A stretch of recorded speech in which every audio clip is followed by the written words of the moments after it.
தேனி மாவட்டம் ஆண்டிப்பட்டி அருகே உள்ள வரதராஜபுரம் கிராமத்தைச் சேர்ந்தவர் ரஞ்சித்.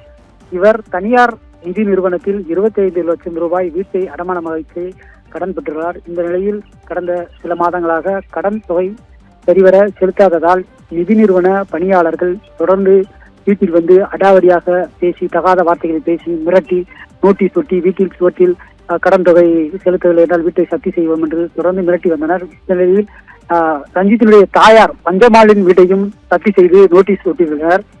இதனால் மனமுடைந்த பஞ்சமால் ரஞ்சித் அவருடைய மனைவி இருவரும் வெளியே சென்ற நிலையில் ரஞ்சித்தின் மகள் பஞ்சமால் இருவரும் விஷமருந்தி மயங்கிய நிலையில் வீட்டில் கிடந்தனர். அக்கம் பக்கத்தினர் பார்த்தபொழுது இவர்கள் இருவரும் விஷமருந்தி கிடப்பதை அறிந்து உடனடியாக அவர்களை மீட்டு தேனி அரசு காணாவழக்கு மருத்துவமனையில் அனுமதித்தனர்.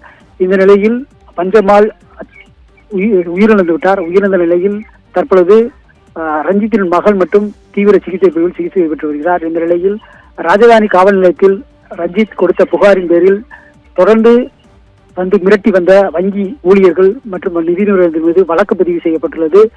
தற்பொழுது இந்த சம்பவம் வங்கி ஊழியர்கள் மிரட்டி முதியவர் பஞ்சமால் இறந்த சம்பவம் அப்பகுதியில் பெரும் சோகத்தையும் பரபரப்பையும் ஏற்படுத்தியுள்ளது.